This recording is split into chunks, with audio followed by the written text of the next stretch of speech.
আমার অনুষ্ঠানেই আওয়ামী লীগের সাধারণ সম্পাদক ওবায়দুল কাদের তিনি বলেছেন যে আপনি এখন আওয়ামী লীগের এত সমালোচনা করছেন, আপনি আসলে যে মানুষ যেভাবে জামা প্যান্ট চেঞ্জ করে আপনি আসলে সেরকম ভাবে প্যান্ট চেঞ্জ করছেন।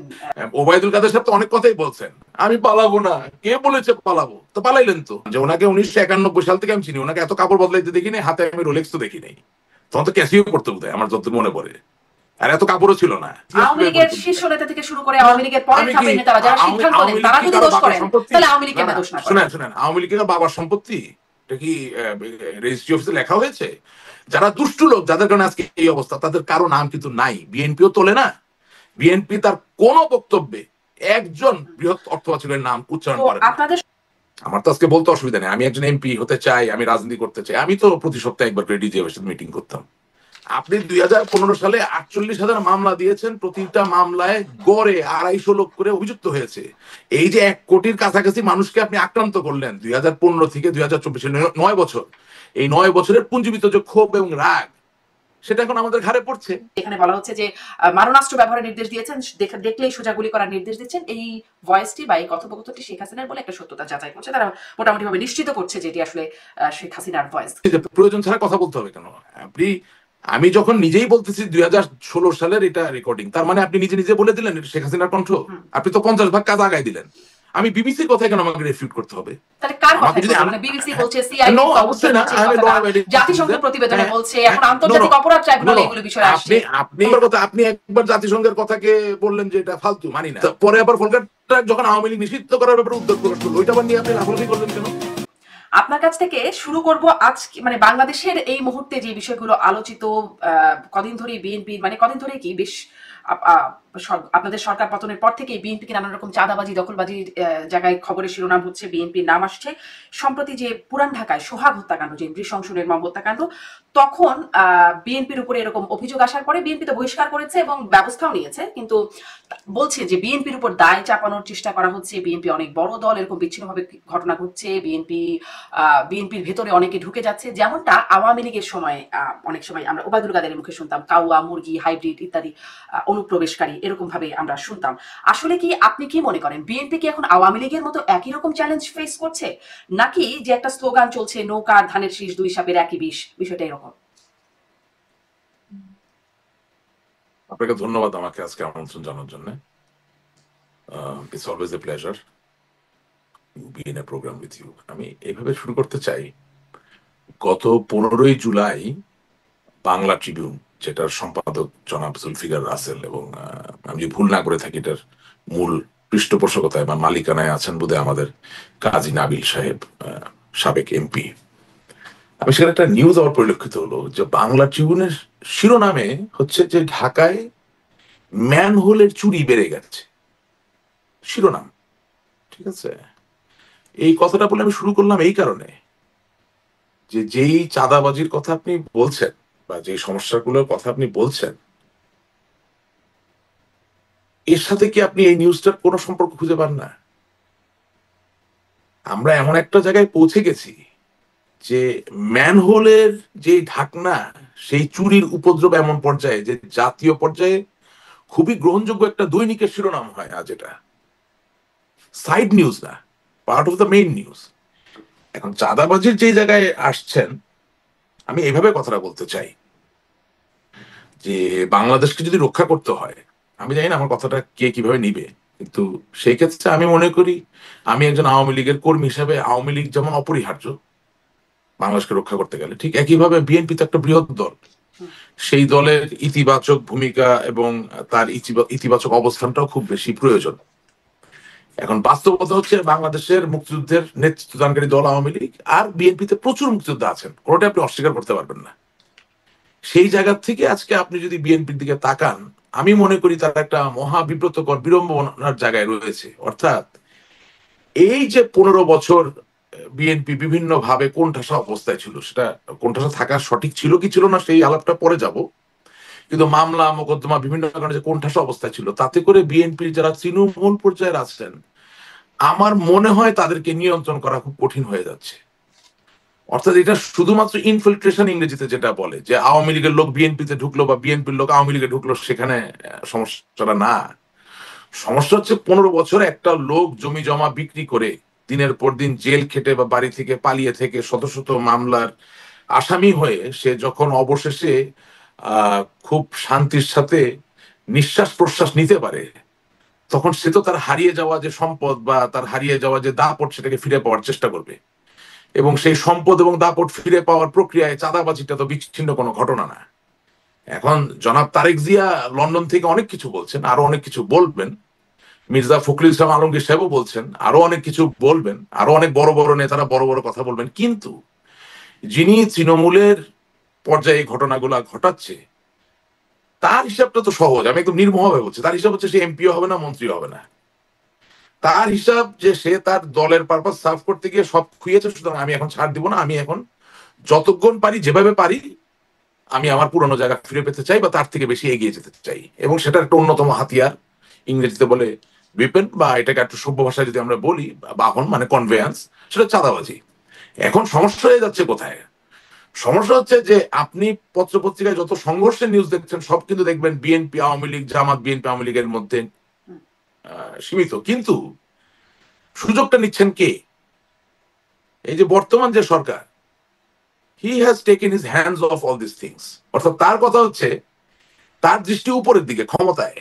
সে নিচের দিকে ওই আপনার মিটফোর্ডের ওষুধ ব্যবসায়ীরা কি নিয়ে চাঁদাবাজি করে, গার্মেন্টস এর জুট ব্যবসায়ীরা কি নিয়ে চাঁদাবাজি করে, সেখানে দিনে দুপুরে হত্যা হলো কি হলো না, বা শ্যামলী বা মিরপুর কোন জায়গায় হাউজিং সোসাইটি দিকে চাঁদাবাজি হচ্ছে কি হচ্ছে না, তার ভিতরে সে হাত দিবে না, কারণ তার তো কোনো সংগঠন নাই, সুতরাং কাউকে খুশি করার কোনো ব্যাপার নাই। সংগঠনের যে বিড়ম্বনার জায়গা সেটা আছে বৃহৎ দলগুলোর। তার মানে তার নেতা কর্মী তারা সংগঠনের ব্যানার অনেক সময় ইউজ করে কিছু সুযোগ সুবিধা নেওয়ার চেষ্টা করেন। তো সুযোগ সুবিধা এক জিনিস, চাঁদাবাজি আরেক জিনিস। তো সীমানা টানা তো খুব কঠিন। দেখা যায় চাঁদাবাজির দিকে চলে যাচ্ছে, এবং জেনে শুনে এই সরকার কোন চাঁদাবাজকে কিছু বলবেন না। যার দরুন আপনার অনুষ্ঠানের মাধ্যমে বলতে চাই, যদি আমার সাথে কেউ সামনাসামনি বসে আলাপও করতে চাই, আমি একেবারে নির্মোহ গঠনমূলক যুক্তি নির্ভর আলাপ করতে রাজি আছি, যে জনাব তারেক জিয়া ঢাকায় অন গ্রাউন্ড যারা চাঁদাবাজি করছেন বিএনপির নামে তাদের উপর নিয়ন্ত্রণ হারিয়েছেন, তার কোন রকম কোনো নিয়ন্ত্রণ নাই। মির্জা আপনাদের সময় যখন আসলে এরকম হতো তখন কি এটা আপনাদের বেলায় প্রযোজ্য ছিল যে আসলে শীর্ষ নেতাদের নিয়ন্ত্রণ ছিল না এরকমটা বিষয়, নাকি আসলে প্রশ্রয় ছিল এটা বিষয়? প্রশ্রয় ছিল, নিয়ন্ত্রণ ছিল না এমন, এটাও সত্য। আওয়ামী লীগের, আমি বারবার বলি যে আওয়ামী লীগ দল হিসেবে কোনো দোষ করেনি। আওয়ামী লীগের বহু নেতা আছেন 100-র মধ্যে 100% সৎ, 100-তে 100% সৎ। সে নিয়ন্ত্রণ হারিয়েছে, আর যিনি সৎ না তিনি প্রশ্রয় দিয়েছেন। আপনি নিজেকে একসাথে কত পারতেন সততায়? না, আমি প্রশ্রয় দিইনি, আপনি দেখাতে পারবেন না, ইম্পসিবল, নোবডি ক্যান শো। বরঞ্চ আমি দেখাতে পারবো, এখনো একই কাজ চলছে, যে একেবারে দুর্নীতিগ্রস্ত আপনার কি বলে যে শিক্ষক পদ বিক্রি করা, দালালি করা, থানার দালাল, মিথ্যা মামলা যারা দেন, যাদের অডিও ভিজুয়াল রেকর্ডিং মানে প্রমাণও আমার কাছে আছে, তাদেরকে এখনো ভিতর থেকে প্রমোট করা হচ্ছে। কিন্তু I am not getting into that, কারণ আগে তো দলকে সংঘবদ্ধ হতে হবে, আমাদের নেতাকর্মীরা কষ্টে আছে, তাদেরকে আগে একটা ভালো জায়গায় পৌঁছতে হবে, নিরাপদ হতে হবে, তারপরে বিচার দেওয়া হবে। দেখা যাক, আগে যেরকম বিচার হয়নি, আশা করি সামনের দিনে সেটা হবে না। দেখা যাক আপনার দলের কোনো নেতাই আপনাকে চ্যালেঞ্জ করে কিনা, কারণ আমার অনুষ্ঠানে আপনাদের দলের নেতারা একে অপরকে চ্যালেঞ্জের বিষয়টা। না, চ্যালেঞ্জ করবে না কেন? চ্যালেঞ্জ করতে অসুবিধা কি? এটা তো গণতন্ত্র। আমাকে যদি করে নিশ্চয়ই পরে আবার কোনো প্রোগ্রামে আপনাকে সেটা জিজ্ঞেস এখন না, যে কোনো এই ঘটনাটা নিয়ে আমাকে শুনেন, আমাকে অশ্রাব্য ভাষায় অযৌক্তিকভাবে আক্রমণ না করে কেউ যদি তথ্য দিয়ে আমাকে বলে, তাহলে অবশ্যই আমি নিজেকে ডিফেন্ড করব। আর কেউ যদি সভ্যতা বভ্যতা বাদ দিয়ে বাজে ভাষায় কথা বলে, তার সাথে কথা বলার রুচিই তো হবে না। সুতরাং তার কথা সত্য না মিথ্যা এটা পরের কথা। আমার অনুষ্ঠানে আওয়ামী লীগের সাধারণ সম্পাদক ওবায়দুল কাদের তিনি বলেছেন যে আপনি এখন আওয়ামী লীগের এত সমালোচনা করছেন, আপনি আসলে যে মানুষ যেভাবে জামা প্যান্ট চেঞ্জ করে আপনি আসলে সেরকম ভাবে প্যান্ট চেঞ্জ করছেন, সেটি সম্পর্কে না। দেখেন, সোশ্যাল মিডিয়ায় তো জামা প্যান্ট চেঞ্জ করার ছবি ওবায়দুল কাদের সাহেবের আছে। আমি তো আওয়ামী লীগের বিরুদ্ধে একটা কথা বলি নাই, আমার কথা তো রেকর্ডেড হয়ে যাচ্ছে। আমি তো আপনার সাথে অনেক প্রোগ্রাম করেছি, আপনি তো বলতে পারবেন না আওয়ামী লীগের বিরুদ্ধে আমি কোনো কথা বলেছি। আওয়ামী লীগকে নিয়ে আমার কোনো সমালোচনা নেই। আমি বারবার বলছি আওয়ামী লীগ কোনো দোষ করে না। আওয়ামী লীগ কিভাবে দোষ করবে?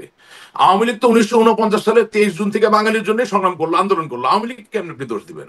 আওয়ামী লীগ ছাড়া বাংলাদেশের স্বাধীনতা হলো কিভাবে? বঙ্গবন্ধু ছাড়া, আওয়ামী লীগ ছাড়া আমাদের স্বাধীনতা ইতিহাস। আওয়ামী লীগের শীর্ষ নেতা থেকে শুরু করে আওয়ামী লীগের পরের ধাপের নেতারা যারা সিদ্ধান্ত নেন তারা যদি দোষ করেন, তাহলে আওয়ামী লীগ কেন দোষ না করে? শুনেন, আওয়ামী লীগের বাবার সম্পত্তি এটা কি রেজিস্ট্রি অফিসে লেখা হয়েছে? আওয়ামী লীগের কোন লোক নেতা হতে পারেন, পদধারী হতে পারেন, আমি তাকে নিয়ে কথা বলতে পারবো না তিনি অন্যায় করলে? তা আমাকে নিয়ে কথা বলা যাবে না? তা আমাকে নিয়ে যদি কোনো লোক সত্য কোনো অভিযোগ আনে, কথা এমনকি মিথ্যা অভিযোগ যদি আনে, তার জন্য আমি আওয়ামী লীগ থেকে খারিজ হলাম বা উনি কি খারিজ হলেন? ব্যাপারটা কি এরকম? একেবারেই তা না। এটা তো রাজনৈতিক দল, এটা গণতান্ত্রিক পদ। আমি যদি মনে করি যে আমার কোনো পদধারী নেতা বা সহযোদ্ধা এভাবে বলতে চাই, বা সংগ্রামী সত্তা, হ্যাঁ, আমাদের বয়স তখন 18 উপরে, আমরা সবাই বয়প্রাপ্ত, হ্যাঁ, নিশ্চয়ই এমন রাজনীতিবিদ আছেন যার বয়স 90, তাকে আমি সালাম দিব, তাকে আমি বসার জন্য জায়গা ছেড়ে দেবো, সব ঠিক আছে, কিন্তু তাই বলে রাজনৈতিক সিদ্ধান্তের জায়গায় তার সাথে আমি দ্বিমত পোষণ করতে পারবো না? এটাই তো গণতন্ত্র, এটা করি আসলে নাই বলেই তো পারতেন না, আজকে তাই আমাদের, না? এই সিদ্ধান্ত না এখন ওটা দ্বিমত পোষণ করছেন। আমরা সেটা করতে পারি নাই বলেই তো 5ই আগস্ট হয়েছে, এখন কি বুঝি না? তা আপনি ওবায়দুল কাদের সাহেব তো অনেক কথাই বলছেন, আমি পালাবো না, কে বলেছে পালাবো? তো পালাইলেন তো। তো রাশেক রহমান নিয়ে আপনি কথা বলছেন, আপনার নৈতিক অবস্থান কোথায়? কেন আপনার কথা কেউ বিশ্বাস করবে? আপনার নিজের আপন ভাই আপনাকে নিয়ে গালিগালাজ করে, ওইটা তো ঠিক করতে পারেন নাই। আপনার জেলা আওয়ামী লীগ, যেখান থেকে আপনি এমপি, সেখানকার যে জেলা আওয়ামী লীগের সভাপতি একরাম চৌধুরী ওপেন লাইভে গিয়ে আপনাকে গালিগালাজ করে, কই এমনি তো কিছু বলতে পারেন নাই, আজ পর্যন্ত পরিষ্কার করতে পারেন নাই। আপনি কি বলে ধানমন্ডির 3-এর বঙ্গবন্ধু কন্যা জননেত্রী শেখ হাসিনা বাংলাদেশ আওয়ামী লীগের সভানেত্রীর যে রাজনৈতিক কার্যালয়ে, সেখানে বাহাউদ্দিন নাজিম সাহেব বাংলাদেশ আওয়ামী লীগের যুগ্ম সাধারণ সম্পাদক, সেও তো একজন সিনিয়র পলিটিশিয়ান নাকি? সে তার এমনি এমনি বড় হয় নাই তো, সে যে তাকে লাঞ্ছতি করতে গেল ওবায়দুল কাদের সাহেবকে, সেটার উত্তর কোথায়? কেন করতে গেল, কি কারণে? আরে আমি তো অনেক পরের বিষয়, আমি তো বললাম যে ওনাকে 1991 সাল থেকে আমি চিনি, ওনাকে এত কাপড় বদলাইতে দেখি নাই, হাতে আমি রোলেক্স তো দেখি নাই, তখন তো ক্যাসিও করতে বোধ হয় আমার যত মনে পড়ে, আর এত কাপড়ও ছিল না। তা আপনি এখন, সেটা হোক, আমি কারো কাপড় পরে নিয়ে পরশ্রীকাতর না, আমি নিজেও ছোটবেলাতে ভালো ভালো কাপড় পরছি, অন্য পরলেও আমার ভালো লাগে, কিন্তু কথা হচ্ছে কাপড়টা কোথা থেকে আসছে সেটা দেখতে হবে তো। আর তার থেকেও বড় কথা, যিনি কবি, তিনি যদি একজন ব্যাংকারের মতো সারাদিন স্যুট পরে বেড়ায়, তাহলে তার কবি লাগবে না। যিনি সাংবাদিক, তিনি যদি সারাদিন মাইকেল জ্যাকসনের মতো চিকমিকা জ্যাকেট পরে ঘুরে বেড়ায়, তাহলে তাকে সাংবাদিক লাগবে না। সুতরাং আমার দেশের রাজনীতিতে হিউমিলিটির তো একটা ব্যাপার আছে। তো ধরেন, একটা কথার কথা বলছি, ধরেন একে খান গ্রুপ, তারাও তো রাজনীতিবিদ ছিল, একটা কথার কথা বলছি, হ্যাঁ, বা ধরেন আমাদের নসরুল হামিদ বিপু সাহেবের বাবা, উনি রাজনীতি, উনি আওয়ামী লীগের কোষাধ্যক্ষ ছিলেন, আমার বাবা আওয়ামী লীগের কোষাধ্যক্ষ আছেন, আর উনি ছিলেন পরিধি মানুষ, বহু সম্পদের মালিক। তো এখন ধরেন ওনার মতো একজন পলিটিশিয়ান দামি কাপড় পরে, কেউ কিছু মনে করবে না, কিন্তু আপনি মরমী নেতা সেজেছেন, এখন মরমী নেতা সেজে আপনি কাতিক ফিলিপ করে ঘুরে বেড়াচ্ছেন, তো এইটা কি আমি তুলে ধরা আমি আওয়ামী লীগের বিরুদ্ধে গেলাম? Really no, not at all, এটা হতে পারে না।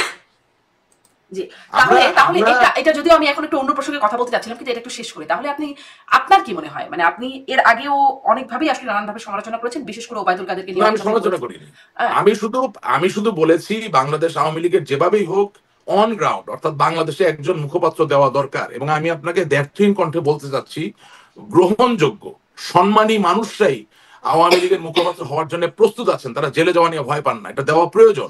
আমরা অনেকগুলো সুযোগ হারিয়েছি, সেই সুযোগগুলো আমরা হারাতাম না।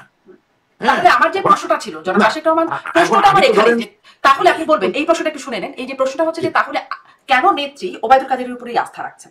না, এটা আমি জানি না ভাই, আমি অন্তর্জামি না, যেহেতু আমাদের এমন কোন ফোরাম নাই, আমার জানা মতে নাই, আমরা তো অত বড় নেতা না, হয়তো বা আমরা ডাক পাই না, বা আমাদের হয়তো চেনে না। এখন আমাকে যে খুব ভালো চেনে বা আমার উপরে যে খুব আস্থা আছে সেটা তো মনে হচ্ছে না, নিশ্চয়ই জিজ্ঞেস করতেন, আমি গোপনে কয়েকটা নাম বলতাম, উনি শুনে দেখতেন করা যায় কিনা। আই নো, আমরা তো এই দেশে বড় হয়েছি, আসমান থেকে এসে পড়ি নেই। সুতরাং আমি তো আমার কথা বলছি না, আমি জানি বাংলাদেশের ভিতরে এমন লোক আছেন যারা ওই পর্যায়ের গ্রহণযোগ্য। না, আমি আপনার অনুষ্ঠানে কখনো এটা বলবো না, কখনো এটা বলবো না, it's part of the strategy. Awami লীগের কর্মী হিসাবে, আওয়ামী লীগের নেত্রী যদি আমাকে প্রশ্ন করেন যে তুমি আমার 5টা নাম দাও, আমি অবশ্যই 5টা নাম দিব। কেন আমি 5টা নাম দিচ্ছি সেটা ওনাকে আমি বুঝাই বলার চেষ্টা করবো। উনি আমার মুরব্বী, উনি সব বুঝবেন তা না, ওনার সিদ্ধান্তই চূড়ান্ত, কিন্তু আমি চেষ্টা করবো ওনাকে বুঝিয়ে বলার জন্য, আমি কনভিন্স করার জন্য চেষ্টা করবো। নট অনলি দ্যাট, আপনি একটা জিনিস বোঝার চেষ্টা করেন যে এখন কি হচ্ছে। আপনি যখন 2024 সালের 7ই জানুয়ারি নির্বাচনের যে একটা নীতিভ্রষ্ট নির্বাচন, এটা যতক্ষণ আপনি আপহোল্ড করার চেষ্টা করছেন, আপনি বিশ্বাস করেন কোন এলাকাকে আপনি একীভূত করতে পারবেন না, অসম্ভব। আমি তো আপনার অনুষ্ঠানে এসে সত্য কথাই বলি। আজকে ফজলে নূর তাপস ভাই, উনি ঢাকা শহরের মেয়র ছিলেন, ঠিক আছে, উনি যদি এখন 100 জন লোক নামাতে যান, আপনি কি মনে করেন যে তার যে ভিতরে ভিতরে প্রতিদ্বন্দ্বী ওই পদের জন্য ঢাকা শহরে আওয়ামী লীগের পক্ষ থেকে, সে আর 100 জন লোক নামাবে? কেউ তো ফকির না, কেউ তো গরিব না, নামলো না। আওয়ামী লীগ 3 বছর 4 বছর 5 বছর ক্ষমতায় গেল না, কারো কিছু যায় আসে না। এখানে মজার বিষয় হচ্ছে, আপনি এটা জিনিস খেয়াল করেন, যেসব অর্থ পাচারকারীদের কথা দিয়ে আপনি প্রোগ্রাম শুরু করেছিলেন 5ই আগস্টের পরে, এখন কোন গণমাধ্যমে তাদের নাম দেখেন? কিন্তু গণমাধ্যমে খোঁজ নিয়ে দেখবেন এই আওয়ামী লীগের নেতা কর্মীরা মাই খাচ্ছে, তারাই জেলে যাচ্ছে। কিন্তু যারা দুষ্টু লোক, যাদের কারণে আজকে এই অবস্থা, তাদের কারো নাম কিন্তু নাই। বিএনপিও তোলে না, বিএনপি তার কোন বক্তব্যে একজন বৃহৎ অর্থ পাচারের নাম উচ্চারণ করে না। আপনাদের সময় সরকারের আশ্রয় প্রশ্রয় যারা অর্থ পাচারটা করতে পারলেন, আমাকে কথা শেষ করতে দাও। জামাত উচ্চারণ করে না। নট অনলি দ্যাট, এমনকি বর্তমান যে সরকার ডক্টর ইউনূসের, সেই সরকার উচ্চারণ করেন না। তার এই যে মানে যারা যাদের আশ্রয় মানে আপনাদের আশ্রয় প্রশ্রয়ে যারা অর্থ পাচারটা করতে পারলেন, তারা কি এখন দেশে যেই আওয়ামী লীগ নেতারা যাদের অবস্থা খুব খারাপ, আপনাদের কাছেও নানান রকম সেটি তথ্য না, আসে, এক টাকাও তাদেরকে সহায়তা প্রশ্নই আসে করছেন? না, কোথায় কেন তারা হেল্প করবে?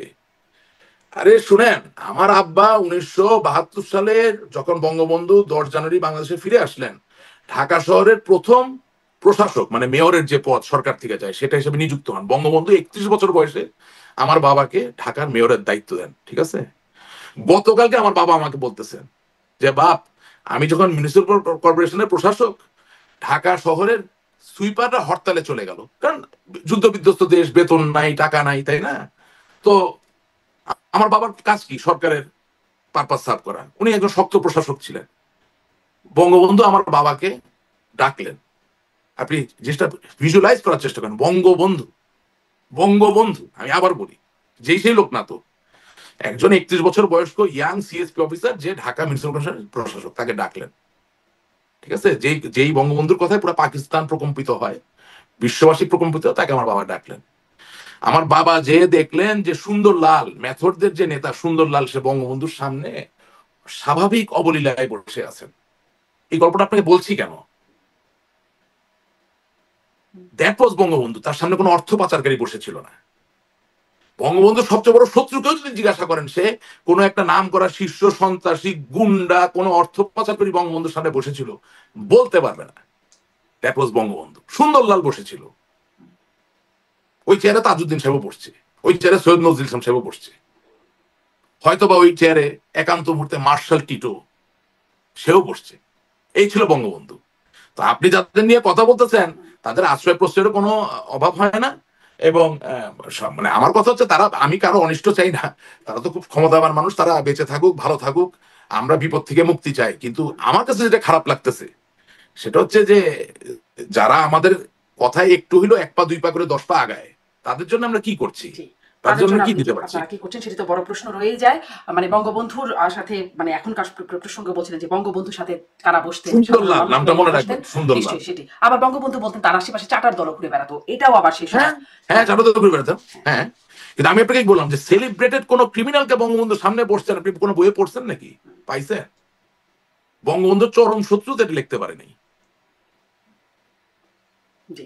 আবার একটু দেখেছেন আপনি? বর্তমান প্রসঙ্গে আসি, একটু বর্তমান প্রসঙ্গে আসি যে এই যে ঘটনাটা, সোহাগ হত্যাকাণ্ডের ঘটনার পরে একটা মানে এই প্রসঙ্গে আমি কয়েকটা প্রশ্ন আপনাকে একবারে করে ফেলি যে কিছু প্রচারণা আসছে গণমাধ্যমে, সামাজিক যোগাযোগ মাধ্যমে এই খবরগুলো আসছে যে এই ঘটনাটির পেছনে রাশিদ রহমান, আপনি যদি শোনেন, সোহাগ হত্যাকাণ্ডের পেছনে ডিজিএফআই বা গোয়েন্দা সংস্থা জড়িত।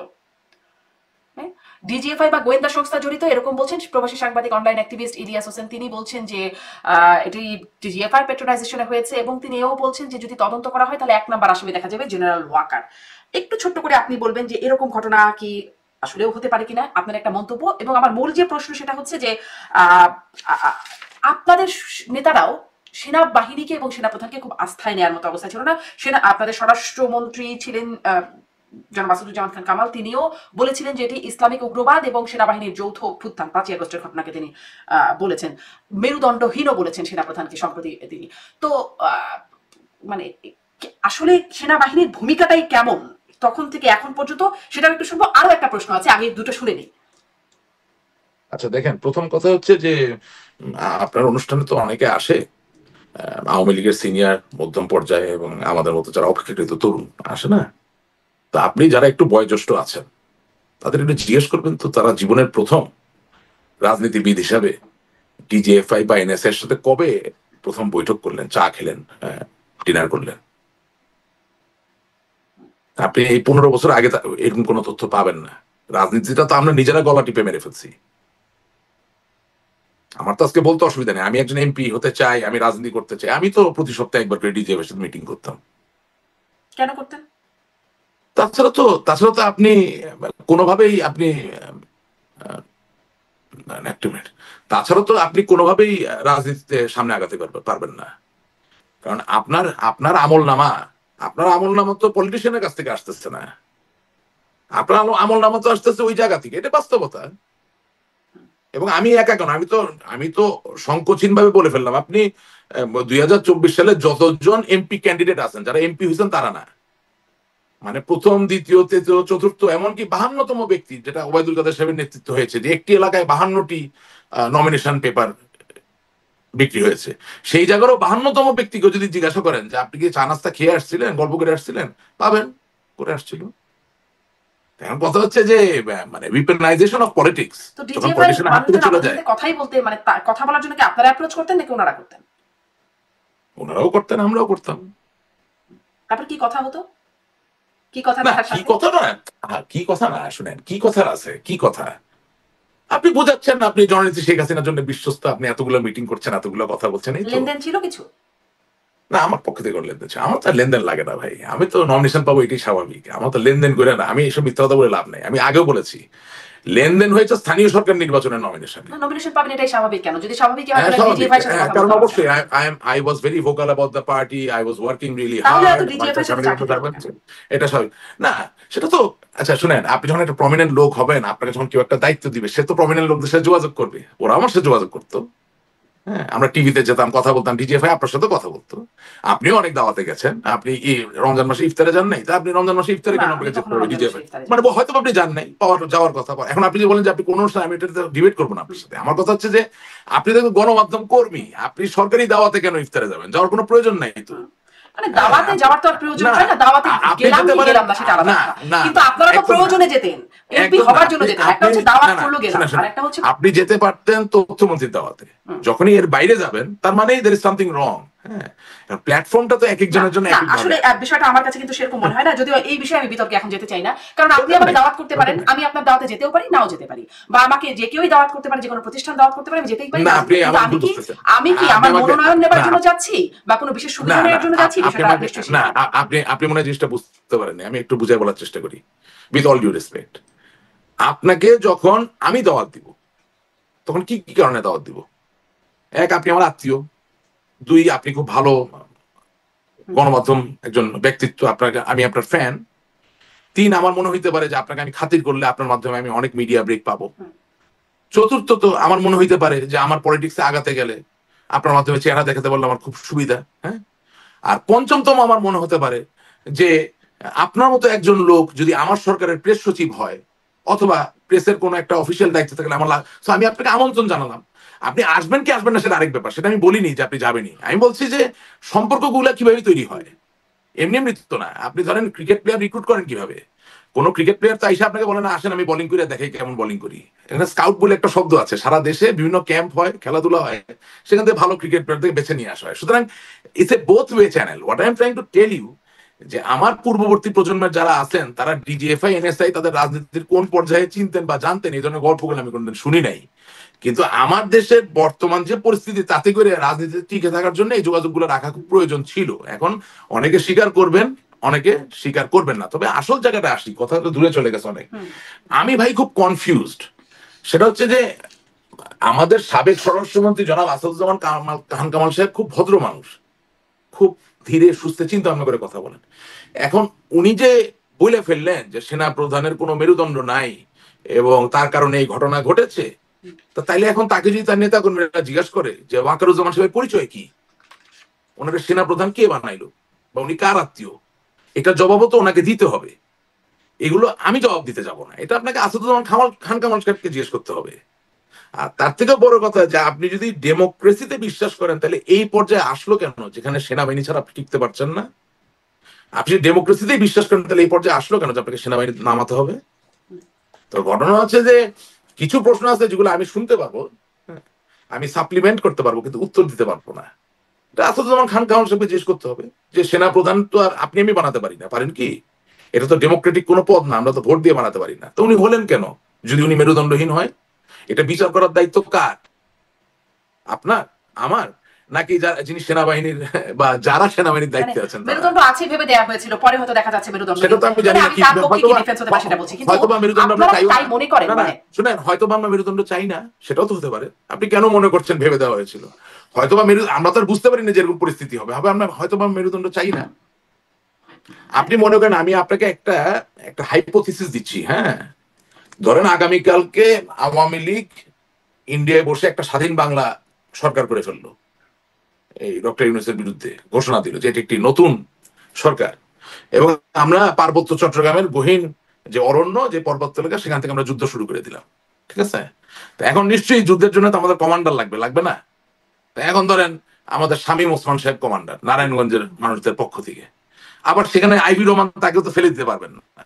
তো দুইজনের প্রতিদ্বন্দ্বিতা বা শত্রুতা এমন এক পর্যায়ে আছে, রাতের অন্ধকার জঙ্গলের মধ্যে শত্রুকে মোকাবেলা না করতে গিয়ে বা আক্রমণ না করতে গিয়ে নিজেরা কি করে বসে, ঠিক আছে?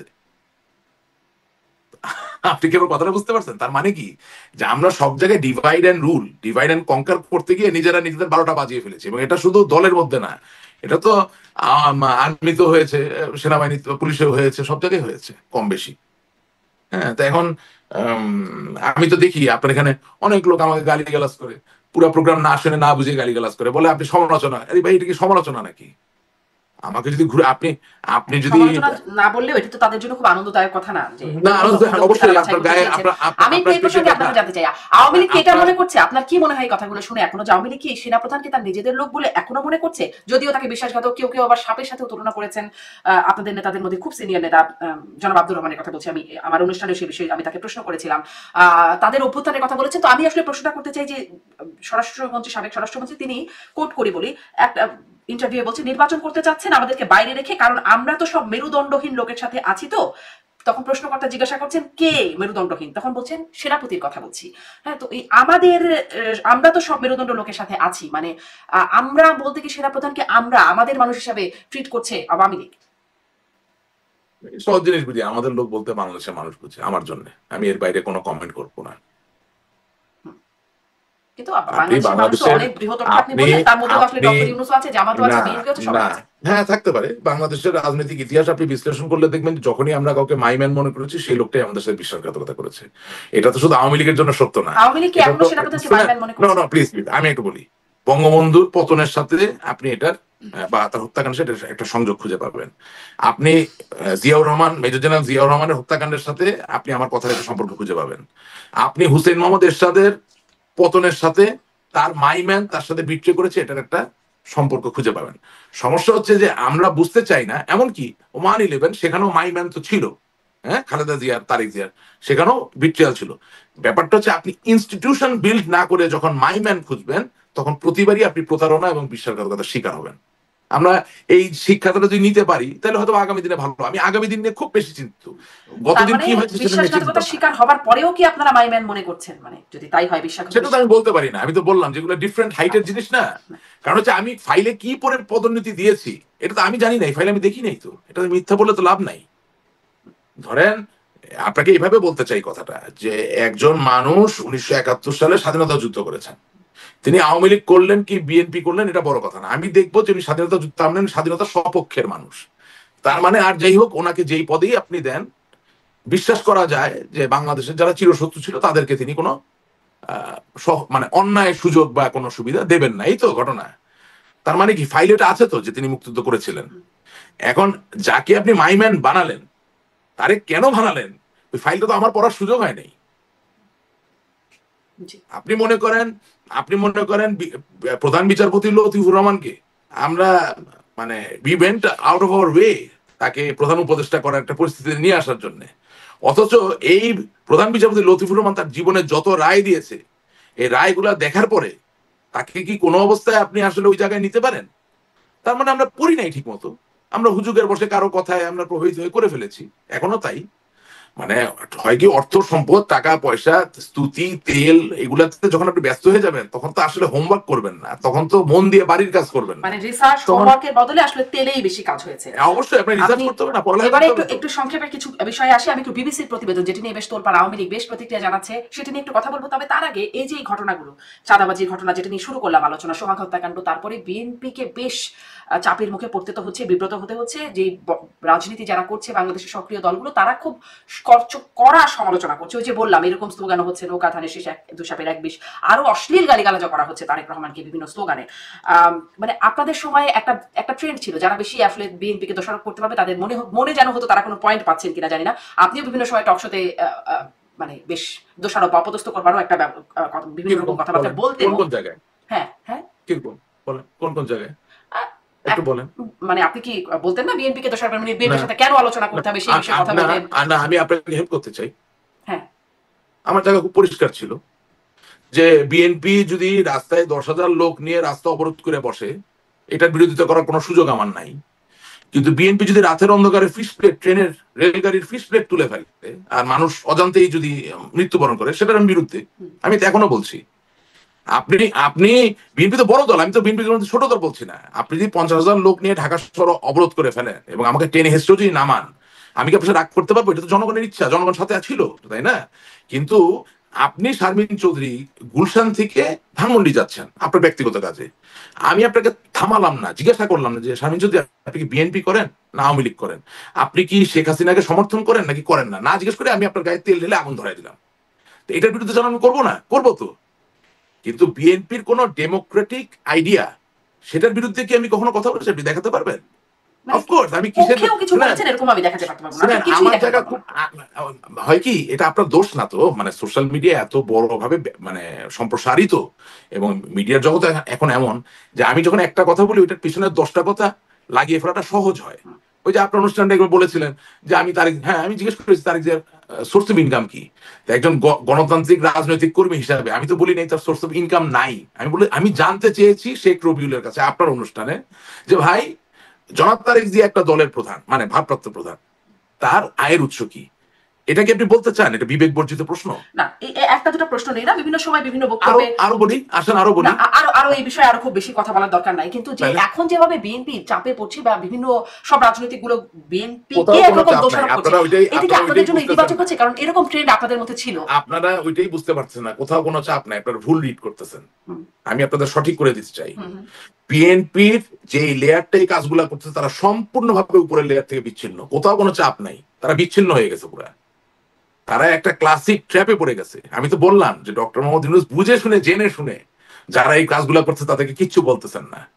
কারণ ডক্টর ইউনূসের যন্ত্রটা ছোট ছোট যন্ত্র, ওতে তেল লাগে কম। আওয়ামী লীগ বিএনপির যন্ত্র অনেক বড়, অনেক বেশি শাখা প্রশাখা। সুতরাং ওখানে চাঁদাবাজ তো চাঁদা তোলার জন্য বসে আছে। আপনি 2015 সালে 48,000 মামলা দিয়েছেন, প্রতিটা মামলায় গড়ে 250 লোক করে অভিযুক্ত হয়েছে। আপনি 2015 সাল থেকে 2024 সাল পর্যন্ত 48,000 একটা মামলা শেষ করেন নাই। তার মানে খোদার ফজলে যিনি দায়ী তিনিও ঝুলে আছেন, যিনি দায়ী না তিনিও ঝুলে আছেন। এই যে 1 কোটির কাছাকাছি মানুষকে আপনি আক্রান্ত করলেন 2015 থেকে 2024, 9 বছর, এই 9 বছরের পুঞ্জীবিত যে ক্ষোভ এবং রাগ, সেটা এখন আমাদের ঘাড়ে পড়ছে। আপনি আইনমন্ত্রী, আমাদের সাবেক আইনমন্ত্রী জেলে, তাকে প্রশ্ন করা যাইতো আপনি কি, উনি তো একজন খুবই সাকসেসফুল লয়ার, যে আপনার যে পাবলিক প্রসিকিউটর পিপি, তারে কোনদিন প্রশ্ন করছেন যে একটা পেট্রোল বোমার মামলা শেষ হয় না কেন? আপনি 300 জন লোকের নামে মামলা দিচ্ছেন, 300 জনই তার দোষী না, এটা তো হয় না। 300 জন মিলে তার রাতের অন্ধকারে আগুন দেয় না, দিলে 10, 12, 15 জন হয়তো বা দিয়েছে। হ্যাঁ, তা আপনি তদন্ত করে ফেলেন, তদন্ত করে বিচার করে ফেলেন, করে যেই 10 জন বা 15 জন তাদেরকে জেল দেন, বাকিদেরকে ছেড়ে দেন। কিন্তু আপনি কি করেছেন? আপনি 2015 সাল থেকে 2024 সাল পর্যন্ত 48,000 মামলাকে ঝুলিয়ে রেখেছেন। এখন তারা অবশ্যই আওয়ামী লীগ করে না, তাদের সাথে আমার কোনো বন্ধুত্ব নাই, কিন্তু মানুষের রাগ ক্ষোভ তো বুঝি নাকি বুঝি না। জি। এখন আপনাকে যদি আমি মামলা দিয়ে 10 বছর ঝুলাই রাখি, 10 বছর পরে কি আপনি আমাকে মিষ্টি দিবেন যখন মুক্তি পাবেন? আপনি বলবেন জারি আপনি আমার জেলেও পাঠাইলেন না, খুবই আমার খুবই মুক্তি বাজে দিলেন। একটা ট্রেন্ড, এখনো অনেকে আসলে সেরকম মামলাতেই ঝুলছে। এই এবং ভবিষ্যতে আসলে মিষ্টি দেবেন না কি যে Yes, দেবেন ভবিষ্যতে, হ্যাঁ, এটা তো এই কালচার হয়ে প্রশ্নটাও গেছে। একটু করতে চাই। ভবিষ্যতে আসলে যে মিষ্টি যে দেবেন না মামলাতে ঝোলানোর কারণে আপনারা তো কি পাচ্ছেন সেটা তো দেখতেই পাচ্ছেন না। আপনারা সামনে আসলে যদি যদি কখনো আপনাদের দিন ফেরে আপনারা কি দেবেন? সাবেক তথ্যমন্ত্রী, সাবেক শুনেন, আমি পররাষ্ট্রমন্ত্রী আপনাকে সহজ কথা হাসান বলি। মাহমুদ, আমি একটু প্রশ্নটা শেষ করি, রাশেক রহমান তিনি বলছেন যে প্রতিহিংসার রাজনীতি সামনে দিন আপনারা আর করবেন না। যেখানে আসলে 15 থেকে 17 বছর মোটামুটি প্রতিহিংসার রাজনীতি আপনাদেরকে করতে দেখা গেছে। আপনিই বলছিলেন মামলার বিষয়ে যে বিষয়গুলো আছে। এবং সজীব অজিত জয় তিনিও 10ই আগস্ট সম্ভবত রয়টার্সকে দেওয়া সাক্ষাৎকারে তিনি বলেছেন, খালেদা জিয়ার বক্তব্যের প্রশংসা করেছেন, যে তিনি যখন খালেদা জিয়া যে বক্তব্যে বলছেন প্রতিহিংসার রাজনীতি করবেন না, পেছনে কি হয়েছে সেগুলো ভুলে যাও, এই ধরনের বক্তব্যের তিনি প্রশংসা করছেন। কিন্তু আমরা দেখছি আপনাদের নেত্রী শেখ হাসিনা তিনি বলছেন যে, অবশ্য স্যাটায়ার করেই বলতে পারেন যে 227টি মামলা হয়েছে আমার নামে, 227 জনকে মারার লাইসেন্স পেয়েছি। তোমাদের ঘরে জামাত শিবিরা বাড়ি ঘরে আগুন দেয়, তাদের কি বাড়ি ঘর নাই? বা কারা তোমাদেরকে হয়রানি করছে সেই পুলিশ অফিসারদের নাম টুকে রাখো, পরে আবার কারো চাচা মামা এই ধরনের বিষয় বলে বা আত্মীয় বলে সেটি ছাড়া পাওয়ার কোনো সুযোগ নাই। মানে আসলে কি মনে হয় সামনে কি প্রতিহিংসা রাজনীতি থেকে আপনারা সরবেন নাকি থাকবেন? বক্তব্যে কি মনে হয়? আচ্ছা, আমি এইভাবে কথাটাতে আসি। প্রথম কথা হইলো যে দেখেন, সজীব ওয়াজেদ জয় ভাইকে আমি ভালোবাসি, সম্মান করি। ওনাকে আমি খুব অল্প বয়স থেকে চিনি, মানে দূরের থেকে চিনি না, কাছে থেকে চিনি। আহ, একটা মানে একটা ভালো ফিলিং তার প্রতি আমার আছে। হ্যাঁ, এবং বঙ্গবন্ধুর নাতি তো, তাই না? তো উনি তো আওয়ামী লীগের আসলে, মানে আমি তো ছোট কর্মী, মানে আমার যেই কাঠামো ফলো করতে হয় সেই কাঠামোতে তো উনি নাই, উনি তো অনেক বড় জায়গায় আছেন। সুতরাং ওনাকে ওনার কথার উত্তর দিতে গেলে আমি বিব্রত হবো। দরকার নাই তো ওনার কথা আনার, আপনি দলের কাঠামোর মধ্যে বলেন, হ্যাঁ এটা ভালো হবে। কারণ আমি তো একটা উপকমিটির সদস্য, একটা জেলা কমিটির সদস্য, একটা উপজেলা কমিটির যুগ্ম আহ্বায়ক, মানে সাধারণ সম্পাদকের পদে আছি। কোথায় উনি আর কোথায় আমি? হ্যাঁ, তা এখন উনি কোন পদে আছেন সেটা তো লাগে না, উনি তো শেখ হাসিনার ছেলে, হয়তো বর্ণনা নিজে নিজে কথা বলেন না, আমাকে ওইটা বললে ওটা উত্তর আমি দিতে পারবো না। আমি এই জায়গায় আসি, ডক্টর হাসান মাহমুদ কি ক্যাপাসিটিতে এই কথা বললেন যে সাংঘর্ষিক রাজনীতি করবেন না? এটা জানা দরকার। এরকম কোনো সিদ্ধান্ত তো আমরা পাই নাই। আমি সোশ্যাল মিডিয়ায় দেখছি যে আমরা বিএনপির বিরুদ্ধে বিষোদ্গার করে যাচ্ছি, আর বিএনপিও খোদার ফদলে আওয়ামী লীগের বিরুদ্ধে বিষোদ্গার করে যাচ্ছে। এটা না কমার কোনো লক্ষণ আমি দেখছি না। তবে আমি আপনার অনুষ্ঠানের মধ্যে এইটুকু বলতে পারি যে বাংলাদেশের স্বাধীনতার ইতিহাস যদি না থাকে, আর বঙ্গবন্ধুর নাম যদি না থাকে, জিয়াউর রহমান নামও থাকবে না। আজকে লিখে রাখেন আমার কাছ থেকে। সুতরাং আহ, আওয়ামী লীগের নেতা কর্মীদের বুঝতে হবে আমাদের সবচেয়ে বড় পুঁজি বঙ্গবন্ধু, আওয়ামী লীগ এবং স্বাধীনতার ইতিহাস। ঠিক আছে, একদম বললাম, এটাই পুঁজি। মানে আর এই কথার জনাব সাথে রিলেট করে একটু জিজ্ঞাসা শেষ করতে দেন, আচ্ছা। শেষ করতে দেন। এবং জনাব তারেক জিয়া এবং বেগম খালেদা জিয়া এবং মির্জা ফখরুল ইসলাম আলমগীর সহ সকল সম্মানিত নেতৃবৃন্দ বিএনপির, তাদেরকেও বুঝতে হবে তাদের রাজনীতি করার একমাত্র পুঁজি হচ্ছে মুক্তিযোদ্ধা মেজর জিয়াউর রহমান। সুতরাং নিজেরা ঠোকাঠুকি করতে গিয়ে যদি পুঁজি হারায় যায়, তখন দাঁড়ানোর জায়গা খুঁজে পাবে না। সো হাসান মাহমুদ সাহেব সাংঘর্ষিক রাজনীতি করতে চাইলো কি চাইলো না, বা অন্য লোকে কি বললো না, তার থেকে বড় কথা আমার মনে হয় এখন সময় আসছে দুটি দলের বসে ঠান্ডা মাথায় ইতিহাসের কিছু বিতর্কিত জায়গাকে পরিষ্কার করে সামনের দিকে কিভাবে এগোনো যায়। Question of survival. আপনি যদি হ্যাঁ গায়ের জোরে অনেক কিছু বলতে পারবেন, আমি তো বললাম যে তেল বাজে ভরা, টেলিগ্রামে যান এইটা করে ফেলবো ওইটা করে, আরে বেটা তুই কি করবি? তুই ঘর থেকে বাইরে দিতে পারস না। তুই তুই জীবনে 50টা শিক্ষক নিয়োগ দিচ্ছিস টাকা খাইয়া, তোর কথায় কোন গ্রামের লোক তোর পিছনে বাইরে হবে? কিন্তু বড় বড় কথার সময় শেষ নাই বলতেছে। এখন কথা হচ্ছে উই মাস্ট ইউনাইট। সেটা কি শুধু আওয়ামী লীগ? নো, এভাবে বলতে চাই বাংলাদেশের যত লোক বাংলাদেশের স্বাধীনতার ইতিহাসটাতে বিশ্বাস করে, সেটা যেভাবেই হোক, ইতিহাসের গল্প অনেক রকম হতে পারে। এখন আপাতত বাঁচার জন্য হলো, দেশটাকে বাঁচানোর জন্য হলো আমাদেরকে ঐক্যবদ্ধ হতে হবে। এটা গেল এক। এই ঐক্যবদ্ধ হওয়ার কথা যখন বিএনপি বলতো তখন তো আপনারাই টক শোতে না, আপনিও আমি বলতেন তো যে তাদের বিএনপি সাথে একা কিসের বলছি না। আলোচনা। আমি আমি দলমত নির্বিশেষে সকল শ্রেণী পেশার মানুষ বলছি। শুনেন, জামাতি ইসলামীর একজন সাবেক নেতা ছিলেন, আপনি চেনেন তাকে, তার নাম হচ্ছে ব্যারিস্টার আব্দুর রাজ্জাক।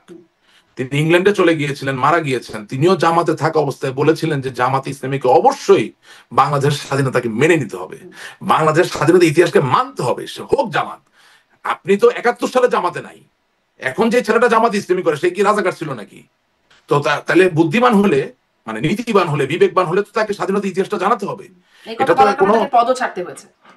হ্যাঁ ছাড়তে যায়, এটা তো কোনো অশ্বডিম নয়, এটা তো হাট্টিমা টিম তারা মাঠে পারে ডিম নয় যে আপনি চাইলেন আর স্বাধীনতা হয়ে গেল। নো, অবশ্যই এখানে একটা কানেক্টিভিটি ছিল, রাইট? এবং মজার বিষয় হচ্ছে খুব নিবিড় অ্যানালিসিসে যদি আপনি যান, খুব সুনিপুণ সূক্ষ্ম বিশ্লেষণে যদি আপনি যান, তাহলে অবশ্যই আপনি পাবেন যে 1971 সালের স্বাধীনতা যুদ্ধে মুসলিম লীগ বলেন, জামাত ইসলামী বলেন, বা অন্যান্য দলের যারা আসলে জ্ঞানী গুণী শিক্ষিত মানুষ, তারাও কিন্তু ইয়াইয়া খানের চাপিয়ে দেওয়া এই গণহত্যা, এই ধর্ষণের বিরুদ্ধে চারণ করে বঙ্গবন্ধুর ওই আওয়ামী লীগ এই মুক্তিযোদ্ধাদেরকে সমর্থন দিয়েছিল। একেবারে অমানুষ হওয়া ছাড়া তো আর কেউ 71 সালে আমাদের বিরোধিতা করতে পারবে না। যারা অমানুষ জানোয়ার ছিল তারা আমাদের বিরোধিতা করেছে, তারাই হয়তো বা পরবর্তীতে রাজাকার আলবদর আল শামস হয়েছে, এটা বলতে তো কোনো অসুবিধা নাই। কিন্তু আপনি যদি সুযোগ না করেন, শুনেন, জেনারেল শামসু চৈনিক একজন দার্শনিক, একজন সেনাপতি, একজন সমরবিদ, হ্যাঁ, একজন সমাজ বিজ্ঞানী, নেতাও বলা যায়, একজন লেখক। তিনি তার 13 খণ্ডের আর্ট অফ ওয়ার বইতে বলতেছেন যে তোমার শত্রু যখন তোমার কাছে পরাজিত হবে, তাকে পালিয়ে যাওয়ার পথটা খোলা রাখবে। কারণ তাকে যদি পালিয়ে যাওয়া বা আত্মসমর্পণ করার সুযোগ তুমি না দাও, তাহলে তোমার আরো বেশি নিজের সৈন্য এবং রক্তক্ষয় হবে, যেটার কোনো প্রয়োজন নাই। তার মানে হলো যে নতুন প্রজন্মের যেই ছেলেটা বাংলাদেশটাকে মেনে নিতে চায়, তাকে তোমার সেই সুযোগ দিতে হবে। আমি এই গালি গালাজ কইরা, কোথায় তার থানার বাড়ি, কোথায় তার নাম, আমার বাড়িতে আগুন দিছে আসো তোমার বাড়িতে আগুন দেবো, এগুলা কইরা আমি যদি তাকে চিরকালের জন্য প্রজ্বলিত অবস্থায় রাখি, তাহলে কি আপনি খুব শান্তিপূর্ণভাবে এসে রাজনীতি করতে পারবেন? হ্যাঁ, এখন আপনার লক্ষ্য যদি হয় অশান্তির রাজনীতি করা, আপনার লক্ষ্য যদি হয় ইরাক এবং আফগানিস্তানের মডেলে এসে ক্ষমতা দখল করা, তাহলে বলার কিছু নাই। কিন্তু আমরা শান্তিপ্রিয়, অত তো আর আমি সাহসী না, অত রুস্তম সাজি নেই। সুতরাং আহ, আমি আমি আমি মনে করি যে একটা রিকনসিলিয়েশনের জায়গায় কিন্তু আসতে হবে, জি আসতে হবে। জি, এবং সজীবাদের এবং আজকে জয়ও আপনি এমনটা বলেছিলেন সেই সময়, তারপরে এবং অবশ্য খুব আগায় নিয়ে এবং গেল। আপনি অনেকগুলো প্রশ্ন এখনো বাকি রয়ে গেছে জনাব রাশিদ রহমান, একটু যদি সংক্ষেপিত করি বিষয়গুলো। বিবিসির প্রতিবেদন যেটি নিয়ে কদিন ধরে খুব আপনাদের দলের মধ্যে অনেক সমালোচনা হচ্ছে, প্রতিবাদ করা হচ্ছে, যেখানে আসলে মূল যেই সমস্যার জায়গাটা যেটি আপনাদের জন্য খুব ড্যামেজিং বলে মনে হয়, সেটি হচ্ছে যে সাবেক প্রধানমন্ত্রী শেখ হাসিনা, আপনি যদি ওর কথা শুনতে পান, যে তার একটা, জি আমি কন্টিনিউ করব, তার একটা ফোন আলাপ যেটি আগে থেকেই ভাইরাল ছিল, সেটি সত্যতা যাচাই করেছে বিবিসি, যেখানে বলা হচ্ছে যে মারণাস্ত্র ব্যবহারের নির্দেশ দিয়েছেন, দেখলেই সোজা গুলি করার নির্দেশ দিচ্ছেন। এই ভয়েসটি বা এই কথোপকথনটি শেখ হাসিনার বলে একটা সত্যতা যাচাই করছে তারা, মোটামুটি ভাবে নিশ্চিত করছে যে এটি আসলে শেখ হাসিনার ভয়েস। কিন্তু আমরা দেখলাম সজীব অজয় জয় তার ফেসবুকে পোস্ট দিয়ে বললেন যেটি 2016 জুলাই, 1 জুলাই হলি আর্টিজানের জঙ্গি দমনের ঘটনায় শেখ হাসিনার নির্দেশনা। পরবর্তীতে অবশ্য পোস্টটি সরিয়ে ফেলেছেন। আর আওয়ামী লীগ অফিসিয়াল ফেসবুক পোস্টে বলছেন যে এটি এআই দ্বারা বানানো, এটি আসলে শেখ হাসিনার ভয়েস না, এটা এআই দ্বারা বানানো। কোনটি সত্য নাকি দুটাই মিথ্যা? আচ্ছা, আইনজীবীরা বলে যে প্রয়োজন ছাড়া কথা বলতে হয় না। তো প্রথম কথা হচ্ছে, এটা শেখ হাসিনা অডিও ক্লিপ বলে দাবি করতেছে বিবিসি, তাই না? তাহলে দুটো জিনিস, একটা হচ্ছে ওনার কণ্ঠ, আরেকটা কি 2024 জুলাই মাসের বক্তব্য। এই দুটা পার্ট না, দুটো অংশ তো, দাবি তো দুটো। একটা হচ্ছে এই কণ্ঠ শেখ হাসিনা, আরেকটা হচ্ছে যে এই বক্তব্য তিনি জুলাই মাসে দিয়েছেন। তো যে কারণে আমি বলছি যে প্রয়োজন ছাড়া কথা বলতে হবে কেন? আপনি, আমি যখন নিজেই বলতেছি 2016 সালের এটা রেকর্ডিং, তার মানে আপনি নিজে নিজে বলে দিলেন এটা শেখ হাসিনার কণ্ঠ। আপনি তো 50 ভাগ কাজ আগায় দিলেন। এটা কোন বুদ্ধির কাজ? কে বুদ্ধি দিয়েছে এগুলো করতে? এই পেজটা কে চালায়? আমি বিশ্বাস করি না এটা সজীব জয় চালায়। I don't believe this. এটা কে চালায়? তারা বাইর করতে হবে এই বদমাইশটাকে। বেটা তোরে দায়িত্ব দিছে কি এটা বলার জন্য যে 2016 সালে নেত্রী বক্তব্য দিছে? তুই কে এটা বলার জন্য? তোর কথা বলতে হবে কেন? এটা হলো 1 নাম্বার। আপনি কি এটাকে কি সোজা কথা মনে করতেছেন? সজীব ওয়াজেদ জয় ভাই তো আমাদের দলের একটা অন্যতম খুব গুরুত্বপূর্ণ মানুষ। উনি কোনো আনুষ্ঠানিক পদে থাকুক বা না থাকুক, এই পেজটা যে চালাচ্ছে তার পক্ষ থেকে, সে যে না বুঝে লেখলো ওখানে কথাটা, যেটা 2016 সালের শেখ হাসিনার কণ্ঠ, এটাকে তারা দায়িত্ব দিছিল কেউ বলার জন্য? তার মানে ক্লিপটা সত্য এটা বলা মানে। এখন প্রশ্ন আসে এটা জুলাই না 2016 সালে, তা আপনি কাজ আগায় দিলেন কেন? যে আপনার শত্রু তার জন্য কাজ আগিয়ে দিলেন কেন? আর আওয়ামী লীগের পেজে এটা লিখতে হবে কেন যেটা এআই নাকি? আমার মানুষের কি, আপনি কি মনে করেন যারা আওয়ামী লীগ করে তারা এটা নিয়ে চিন্তিত? আপনি কি মনে করতেছেন যে এই রেকর্ডিংটা বাইরে হয়েছে বলে আমি আজকে থেকে আওয়ামী লীগ ছেড়ে দিব? হ্যাঁ, এটা এআই না সত্য এর জন্য কি রাষ্ট্রীয় আওয়ামী লীগ করবে না? এটা এআই না সত্য এটার জন্য আপনারা হয়তো করবেন, কিন্তু যারা আওয়ামী লীগের অনেক সমর্থক আছে তারা হয়তো সমর্থন বন্ধ করবে বা করবে না। বাংলাদেশে আপনি কি কি দেখছেন? কালের পরিক্রমায় কত সত্য বেরিয়ে আসে, কত কিছু বাড়িয়ে, পরিস্থিতি পরিবর্তন হয়, আপনাকে সবকিছু নিয়ে কথা বলতে হবে কেন? তাহলে কি করতো আওয়ামী লীগ এখানে? এটা যখন আনুষ্ঠানিক ভাবে আসবে, হ্যাঁ, আমি বিবিসির কথায় কেন আমাকে রেফিউট করতে হবে? তাহলে কার কথা বলছে? বিবিসি বলছে, সিআইডি অবশ্যই না, জাতিসংঘের প্রতিবেদনে বলছে, এখন আন্তর্জাতিক অপরাধ ট্রাইব্যুনালে এগুলো বিষয় আসছে। আপনি জাতিসংঘের প্রতিবেদন যদি নাই মানেন, তাহলে আবার বিবিসির কথা আপনি কেন বাজ করছেন? আর 2 নম্বর কথা, আপনি একবার জাতিসংঘের কথাকে বললেন যে এটা ফালতু, মানি না। তারপর ওই একই ওই লোকটার নাম কি, ওই যে জাতিসংঘের মানবাধিকার বিষয়ক কমিশনারের নামটা জানি কি, ভুলে গেলাম, আপনার মনে আছে? হ্যাঁ হ্যাঁ, ভলকার টার্ক। পরে আবার ভলকার টার্ক যখন আওয়ামী লীগ নিষিদ্ধ করার ব্যাপারে উদ্যোগ প্রকাশ করলো, ওইটা আবার নিয়ে আপনি লাফালাফি করলেন কেন? আমার প্রশ্ন হচ্ছে, আপনি জাতিসংঘের যে প্রতিবেদন জননেত্রী শেখ হাসিনার বিরুদ্ধে, সেটা আপনি পরিত্যাগ করলেন, প্রত্যাখ্যান করলেন। তো ওই একই লোকের আবার আরেক বক্তব্যটা আপনি গ্রহণ করছেন কেন? আমি তো আপনার অনুষ্ঠানে সেই কথাগুলোই বলি যে একটা সমন্বিত নেতৃত্বের জায়গা দরকার। আপনার দেশে একজন মুখপাত্র দেওয়া দরকার, আপনার ভালো লাগুক বা না লাগুক, যেই লোকের স্মৃতিভ্রম হয় নাই, এখনো মগজটা তারুণ্যদীপ্ত, অর্থাৎ 7 দিন আগে কি বলেছে 15 দিন পরে কি বলবে এটা মাথায় সমন্বিত অবস্থা থাকে, সেই লোককে আপনাকে দলের দায়িত্ব দিতে হবে। এই মেয়াদ উত্তীর্ণ মাল দিয়ে কি আপনি আওয়ামী লীগের 4 কোটি 5 কোটি লোককে বাঁচাতে পারবেন নাকি? আপনি বাংলাদেশটাকে তো বাঁচাতে হবে। আপনি কাওয়েন গেট দুনিয়ার ওয়ান অফ দ্য বেস্ট বুড়া, এখন মেয়াদ উত্তীর্ণ মাল দিয়ে চলছে আওয়ামী লীগ। জি, চলছে না কেন না? এটা সত্য কথা। কি হয়েছে? আমার কি আছে হারানোর? আমি তো সত্য কথাই বলছি। আমি যখন রাস্তা দিয়ে হাঁটবো, আমার পিছনে 100 লোক পিছনে গিয়ে করবে। আমি যে হাঁটতেই না পারি, আমার যে হাঁটার শক্তি না, আমার পিছনে কে যাবে? আপনি কি 1996 সালের 15 ফেব্রুয়ারি নির্বাচনে মরহুম নাসিম সাহেবকে মুভমেন্ট করতে দেখেন নাই? আপনি কি মতিয়া চৌধুরীকে মুভমেন্ট করতে দেখেন নাই? আপনি কি 2001 সালে আপনি আমাদের আসাদুজ্জামান নূর সাহেব, সাবর হোসেন চৌধুরী সাহেবকে লাঠির বাড়ি খাইতে দেখেন নাই? আপনি কি 80 বছর 90 বছর বয়সে এগুলো পারেন? এটা কি হয়? জি, জি। এই বক্তব্যটা একদম স্পষ্ট। তাহলে ওইখানে আবার ফিরি। আপনি তাহলে আপনি আপনি কি আপনি বলবেন? আপনি মানে ওই মুসলমান একটা ভয়েস দেশের ক্লিপটা সম্পর্কে তো মানুষের এখন আগ্রহ জেগেছে। আপনি মুসলমান ইসলাম প্রধান একটি দেশের মানুষ হয়ে, যেখানে ছোটবেলা থেকে শেখানো হয় যে আল্লাহ তাআলাও স্বয়ং তার নবী হুম, রসুলদেরকে পাঠাইছেন সবচেয়ে সুদর্শন, সবচেয়ে বুদ্ধিদীপ্ত, সবচেয়ে ক্যারিজমেটিক লোক দেখে। হুম। আপনি সেটা অনুসরণ করে সবচেয়ে ভাঙ্গাচোরা লোকগুলাকে দিয়ে আপনি চেষ্টা করতেছেন একটা গণবিপ্লব তৈরি করার জন্য। What is this? জি, জি। স্পষ্ট এখানে। রাশিদ রহমান, আপনি ওই ভয়েস ক্লিপ সম্পর্কে আপনার কি মনে হয়? সেটা কি আসলে কোনটি আসলে সত্য? আপনার কি মনে হয়? এটা ওই ভয়েস ক্লিপ ইমেটেরিয়াল, অপ্রাসঙ্গিক। অপ্রাসঙ্গিক। কেন যিনি অপ্রাসঙ্গিক? সরকার প্রধান, যিনি সরকার প্রধান, তিনি যদি মনে করেন তার দেশ ও জাতিকে রক্ষা করা প্রয়োজন, তিনি অনেক সিদ্ধান্ত দিতে পারেন। এটা অপ্রাসঙ্গিক এই আলাপের এখানে। উনি কোন প্রসিজারে ভুল করছেন কিনা, উনি আপনার প্রতি ব্যক্তিগতভাবে শত্রু ভাবাপন্ন জায়গা থেকে আপনাকে আক্রান্ত করার চেষ্টা করছেন কি, অনেক কিছুই বিচার করার ব্যাপার আছে। হ্যাঁ, জিনিসটা তো সোজা না। আমি দেখছিলাম যেমন রাশিদ রহমান, সাবেক শিক্ষামন্ত্রী নওফেল, জনাব নওফেল, তিনিও এরকমটা বলছিলেন যে প্রয়োজনে এরকম সিদ্ধান্ত দিতে শুনেন, হতে পারে। আমেরিকায় একটা বাচ্চাকে গায়ে হাত দেওয়া কি it's a crime, hmm, correct? আচ্ছা, তো এখন ধরেন রাগের বসায় বলে ফেললেন, একটা বাচ্চা মানে একটা বাপ মা বলে ফেললো রাগের মাথায় যে এই চুপ করে থাপড়ে দাঁত ফেলে দেবো, তা কি দাঁত ফালানোর যে শাস্তি হয় ওইটা দিবেন নাকি?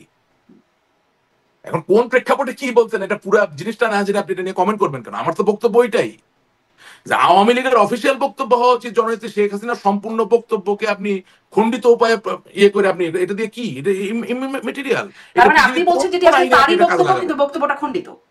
সেটা তো আমি জানি না, আমি তো বলছি না তার বক্তব্য আপনি বলতেছেন সজীব ওয়াজেদ জয়ের পেজে বলছে, আমি তো কিছু বলি নাই।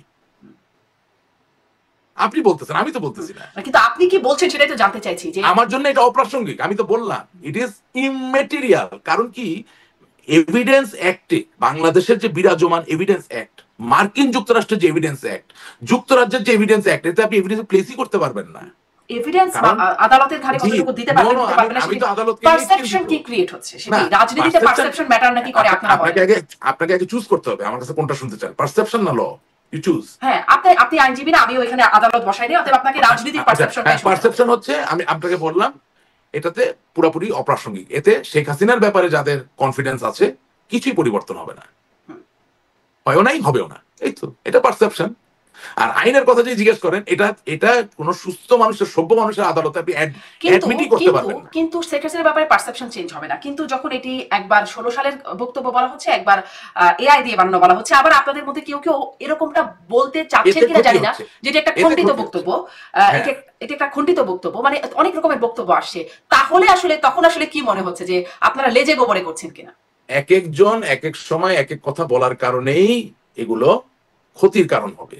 আমি মনে করি অবশ্যই আপনি বক্তব্য দিবেন, একটা জায়গায় বসে সমন্বিতভাবে 10টা মাথা মিলিয়ে যেটা সবচেয়ে কারেক্ট বক্তব্য সেটা আমাদেরকে দিতে হবে, সেটার অভাব, এটাই বলছি, আর কিছু না। জি। মানে এখন কি আসলে যখন এত কিছু হয়ে গেছে, শেখ হাসিনা তো কথা বলছেন, বিভিন্ন সময় ভার্চুয়াল বক্তব্য দিচ্ছেন, নেতাকর্মী, মানে তিনি কি এই বিষয়টি হিরোশিমা নাগাসাকিতে হ্যাঁ, কি বলে যে আপনার ম্যানহাটন প্রজেক্টের আন্ডারে আপনার তো দুটো পারমাণবিক বোমা নিক্ষেপ করা হয়েছিল না? তো হিরোশিমা নাগাসাকিতে যারা মৃত্যুবরণ করেছেন বা চিরকালের জন্য পঙ্গু, আহত এবং মানে খুব বিভৎস জীবনের অধিকারী হয়েছেন, তাদের 99.9999999 লোকও তো মার্কিন যুক্তরাষ্ট্রের বিরুদ্ধে অস্ত্র তুলে ধরে নাই, কিন্তু তারা নির্বিচারে হত্যা এবং আক্রমণের শিকার তো হয়েছেন। তো আপনি কি কি বলে হ্যারি এস ট্রুম্যানকে কি আপনি ইয়ে করতে পারছেন, সাজা দিতে পারছেন? তো ঘটনা হচ্ছে যে পুরা ঘটনার প্রেক্ষাপট পুরোটাকে বিশ্লেষণ না করে কোথা থেকে কোন একটা অডিও রেকর্ডিং কাইটা নিয়ে আসছেন, কে দিছে আপনাকে অডিও রেকর্ডিংটা, কোথা থেকে পাইছেন, কোনো কিছু বিশ্লেষণ না করে না বলে নিয়ে আসে, এতে কি হবে? এতে কি হবে? হচ্ছে তো ওজে অনেক কিছু, আপনারা সিমসন, অনেক প্রতিক্রিয়া দিচ্ছেন। ওজে সিমসন নামে মার্কিন যুক্তরাষ্ট্রে খুব নাম করে একজন ফুটবল প্লেয়ার ছিলেন, আছেন, আপনি জানেন, ওজে সিমসন। তার নামে অভিযোগ উঠলো যে সে তার স্ত্রীকে হত্যা করেছে।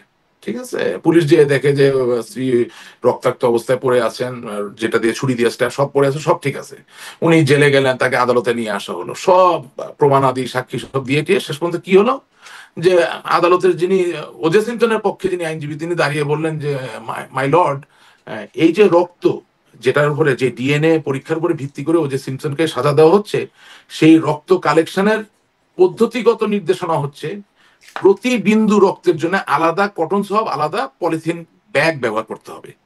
কিন্তু যিনি এই রক্ত সংরক্ষণ করেছেন, রক্তের নমুনা, তিনি বিভিন্ন জায়গা থেকে একই কটন সোয়াব দিয়ে এই রক্তের নমুনা সংগ্রহ করেছেন। সুতরাং এভিডেন্স অ্যাক্টে দেখানো যে পথ, সেই পথ অনুসরণ না করায় এই এভিডেন্স আর অ্যাডমিসিবল থাকে না। এটা ফ্রাস্ট্রেটেড হয়েছে এবং বিলিভ মি, এই কথার পরে ওজে সিমপসন আজকে মুক্ত হয়ে গেছেন। এখন আইন নিয়ে যখন ডিল করবেন তখন এত তো সোজা না। আপনি তো পল্টন ময়দানে বক্তৃতা দিতে বসেন নাই। আইন নিয়ে তো ডিল হচ্ছে না, মানে রাজনীতিতে পারসেপশনটা অনেক বেশি ম্যাটার করে এবং আপনারা আসলে এক একজন এক এক রকম বক্তব্য দিচ্ছেন, সেটাও মানুষের কাছে নিশ্চয়ই ম্যাটার করে। আমি আপনাদেরকে আপনার অনুষ্ঠানে এসে ওটাই বলার চেষ্টা করছি যে ডক্টর ইউনূস অশিক্ষিত মানুষ নন, তিনি একজন শিক্ষিত মানুষ, ঠিক আছে? এবং তার যোগাযোগ আরো অনেক শিক্ষিত মানুষদের সাথে আছে। সেই শিক্ষিত মানুষদের তো ভালো খারাপ সব ধরনের মানুষই তো আছে, বুঝতে পারছেন তো আমি কি বলছি? সুতরাং উনি তো আইন কানুনের খেলা খুব যে কম বুঝে তা তো না। সুতরাং আমাদেরকেও তো আমাদের জায়গাটাকে শক্ত করতে হবে, তাই না? এই প্রতিকূল পরিবেশকে মোকাবেলা করতে। এখন যখন এমন প্রতিকূল পরিবেশ একটা লেজে গোবরে পাকিয়ে ফেলেছেন, মানে এই শেখ হাসিনার বক্তব্যকে এক একজন এক এক রকম বলছেন, কয়েকটি ভার্সন অন্তত আসছে এই প্রসঙ্গে, সেখানে কি আপনি মনে করেন নেত্রী নিজের এই বিষয়ে একটা ব্যাখ্যা আপনারা কি প্রত্যাশা করেন যে তিনি বলবেন এটি আসলে তার কি? না, আমি আসলে এই বিষয়ে কিছু বলতে পারি না, কারণ নেত্রীর কোন লেভেলের এখন থ্রেট আছে, হুমকি বা ঝুঁকির ভিতর উনি আছেন, কোন পর্যায়ের নিবিড় পর্যবেক্ষণের মাঝে আছেন বা কি পরিস্থিতি আছেন আমি তো জানি না আসলে। সুতরাং উনি এই বিষয়ে কিছু বলবেন কি বলবেন না সেটাও বলতে পারি না। এটা একটা কৌশলের অংশ হতে পারে। আর ওনার এর সঙ্গে বলার দরকার কি? উনি তো বাংলাদেশের নেতা, আওয়ামী লীগের নেতা। উনি বাংলাদেশের মানুষের ভালোর কথাই বলবেন, যেটা উনি সবসময় বলেছেন। এটা নিয়ে কেন ওনাকে সময় নষ্ট করতে হবে? জি, আপনি মনে করছেন এটা নিয়ে আসলে সময় নষ্ট করা? না, ওনাকে তো বলতে হবে না। ওনাকে কেন বলতে হবে আমি তো বুঝতে পারছি না। বলার তো কোনো কারণ নাই। আচ্ছা, আপনি মনে করছেন এটা ওনাকে ওনার বলবার প্রয়োজন নাই। ওনার এত বড় দল, আচ্ছা ওনার এত বড় দল কেন? এখন ধরেন এখন এত বড় দল থেকে তো এক একজন এক এক কথা বলছেন। না, সেটা তো আমরা বলতেছি। সেটাই আপনি বলেন যে নেত্রীর কাছে আপনি আহ্বান অনুরোধ জানান যে আপনি এটাকে একীভূত করে দেন। কারণ যিনি আওয়ামী লীগের সংস্কৃতি বিষয়ক সম্পাদক, উনি নাচ গান নাটক, সংস্কৃতি চর্চার বাইরে গিয়ে যদি এখন উনি যে শিল্প বাণিজ্য নিয়ে কথা বলা শুরু করেন তাহলে অসুবিধা, এটা পয়েন্ট আউট করতে হবে। হ্যাঁ, তো সেজন্যই তো আপনি আমাদেরকে ডাকছেন। আর আমাদের যদি ওইভাবে ঘরোয়া কোনো আনুষ্ঠানিক ফোরাম থাকতো যেখানে আমরা কনস্ট্রাকটিভ ভাবে আমাদের মতামত দিতে পারি, তাইলে তো আর কোনো প্রশ্ন ছিল না। প্রশ্ন হচ্ছে সেটা তো নাই এখানে। যেটা হচ্ছে কিছু কিছু টেলিগ্রাম মুখপাত্র আছে, মানে বিবিসিও বলছে আপনাদের মুখপাত্রের সাথে কথা বলছে, আছে কি? না, মুখপাত্র তো আওয়ামী লীগ যখন সরকারে ছিল তখনও ছিল না। সর্বশেষ মুখপাত্র তো ছিলেন সাবির হোসেন চৌধুরী সাহেব। তারপর তার কাউকে রাজনৈতিক মুখপাত্র হিসেবে অ্যাপয়েন্টমেন্টই দেওয়া হয় নাই। কদিন আগে অবশ্য ফেসবুকে মোহাম্মদ আরাফাতকে মুখপাত্র হিসেবে দেখা গেছিল। এখন সেটা তো ফেসবুকে অনেক কিছু লেখা হয়। আমরা তো আওয়ামী লীগ থেকে কোনো চিঠি পাইনি। আমরা চিঠি পাইলে উনি মুখপাত্র হবেন না। মোহাম্মদ আরাফাত কেন? আপনিও হইতে পারেন, অনেকেই হইতে পারে। আমি তো বটেই না, আমি তো না বটেই। একটু আরেকটা প্রসঙ্গে একটু ছোট করে কথা বলি যে এই যে এখন মানে নির্বাচন কবে সেটা নিয়ে একটা বড় প্রশ্নের জায়গা। রাশিদ রহমান, আপনি মনে হয় কারোর সাথে কথা বলছেন? আমাদের ফ্লাইট আছে তো একটু পরে। আচ্ছা, তাহলে আমরা শেষ করে ফেলি। আমি একটা নির্বাচনের প্রসঙ্গে একটু এইটা জানতে চাইবো যে এই প্রশ্নটা আপনার কাছে আমি আগেও করেছি যে নির্বাচন কবে হবে। নির্বাচন যদি ধরেন 26-এ হয়, আওয়ামী লীগ তো রাজনীতি এখন নিষিদ্ধ হয়ে আছে, তারা মানে রাজনৈতিক কর্মকাণ্ড করতে পারছে না। সেতে নির্বাচন হলে সামনে আসলে অনেক দিনের একটা ব্যাপার আওয়ামী লীগকে আবার সামনে নির্বাচন করার ক্ষেত্রে আপনাদের কি কোনো সামনে ভবিষ্যতে কে মানে শেখ হাসিনা কন্টিনিউ করবেন নাকি ভবিষ্যতে আরো কেউ নেতা আসবে এরকম কোনো পরিকল্পনা? 1996 সালের 15 ফেব্রুয়ারি বেগম খালেদা জিয়া বিএনপি তো নির্বাচন করেছিল, তো 1 মাসের মাথায় তো পদত্যাগ করতে হয়েছে। কেন? নির্বাচন হলে বহুদিন মানে। আমরা তো 2024 সালের 7ই জানুয়ারি একেবারে নিরঙ্কুশ সংখ্যাগরিষ্ঠতা সংসদের এই পার ও পার সবাই নিয়ে এক পার করে একটা আসো কি আসো খেলাধুলা করি। হ্যাঁ, আমরা তো একটা সংসদ গঠন করলাম। কই, আমরা তো 5 বছর পার করতে পারি নাই। তো কথা হচ্ছে কেন আপনি বলতেছেন যে নির্বাচন হইলে আবার বহুদিনের ব্যাপার? আপনি জনগণকে যদি সংগঠিত করতে পারেন, যে জুলাই আগস্টের স্বপ্ন দেখিয়ে বাংলাদেশের বর্তমানে এই পরিস্থিতি, সেই জায়গায় যদি আপনি আবার নিজেকে শক্তভাবে দাঁড়া করাতে পারেন যে আপনাদের ছাড়া বাংলাদেশের মানুষ ভালো হবে না, তাহলে অবশ্যই বাংলাদেশের মানুষ আপনাদের পেছনে থাকবে এবং আপনি আগে ভেবেই হয়তো রাজনীতি করার সুযোগ পাবেন। মানে নির্বাচনটা এত মুখ্য কেন? শোনেন না, পলিটিক্সে নির্বাচন তো it's a way to participate in a democratic process. But is it the only way to participate in a democratic process? Not only that. No, not at all. কোনোদিনও না। Democracy comes in many forms. Democracy তো there are so many ways of participation. আপনার কি মনে হয় সামনে আসলে কবে আপনারা নির্বাচন করতে পারবেন? আওয়ামী লীগ নির্বাচন করতে পারবে কত দিন বা কত সময়, কত বছরের মধ্যে, কি মনে হয়? আমি মনে করি যেটা আপনাকে বললাম যে আপনাকে বলতে দিলে বলতে পারি। বলেন। আচ্ছা, বাংলাদেশে আমি ছোটবেলায় একটা জিনিস দেখেছি, হ্যাঁ, বন্যা হলে মার্কিন যুক্তরাষ্ট্রের স্যালভেশন আর্মি এবং ওই ওদের যেই বাহিনীর যে অংশগুলো ত্রাণ কর্মকাণ্ড চালায় তাদের সরবরাহকৃত গুঁড়ো দুধ, তারপরে ধরেন আলু ভর্তা মানে ম্যাশ পটেটো, হ্যাঁ, তারপর কিমার মাছ, এগুলো সব প্রিজার্ভড অবস্থায় বাংলাদেশে আসতো এবং গরিব মানুষ না পেয়ে ওগুলা দেখা যেত বনানী গুলশানের বাসায় তখন পাওয়া যেত। এটা আমি বলতেছি 80-র দশকে যখন বন্যা হতো, তখন তো আমাদের এত সমারোহ ছিল না, বুঝছেন না, ভোগ্যপণ্য ইয়ে আসলেই নিতান্তই আমরা খুব পিছিয়ে পড়ে একটা জনগোষ্ঠী ছিলাম। তো তখন দেখা যেত যে এই টিনের কোটা যেটার ভিতরে ধরেন ম্যাশ পটেটো এবং কিমার মাংস ছিল, এটা যদি আপনি কিনতে যেতেন, এটা যদি মেয়াদের মধ্যে থাকতো, তাহলে এটার দাম ধরেন তারা নিত, কথার কথা বলছে, ভুল হতে পারে, অনেকদিন আগের কথা, তো 200 টাকা। তো ধরেন মেয়াদ মেয়াদ উত্তীর্ণ হওয়ার কথা ডিসেম্বরের মানে 1989 সালের ডিসেম্বরে হওয়ার কথা মেয়াদ উত্তীর্ণ, তা আপনি এটা জানুয়ারি মাসে পেলেন। তো তখন আমি দোকানের নাম বলবো না, তারা বলতো যে আমেরিকান জিনিস তো 1 মাস ডেট পার হলে কিছু হয় না, খাওয়া যায়, তো এটা 200 টাকা লাগবে না, 120 টাকা 30 টাকা দেন তাহলেই হবে। তার মানে মেয়াদের সাথে দাম, এটা একটা সম্পর্ক আছে, ঠিক আছে না? তো আপনি যখন সদ্য বিশ্ববিদ্যালয় শেষ করে বেরিয়ে আসা একজন তরুণ হবেন, তখন বিয়ের প্রস্তাব অনেক বেশি আসবে। আর যখন আপনি একেবারে নুবজে পড়া টুথব্রাশের মতো আপনার বয়স যখন 70 বা 75 হবে, তখন আপনি সিঙ্গেলও হন, হয়তো বা সারাদিন অরণ্যে হারিকেন নিয়ে ঘুরলেও আপনি বিবাহ করার মতো কাউকে খুঁজে পাবেন না, হয়তো বা পাবেন না, যদি না অন্য কোনো এক্সট্রাঅর্ডিনারি সিচুয়েশন না থাকে।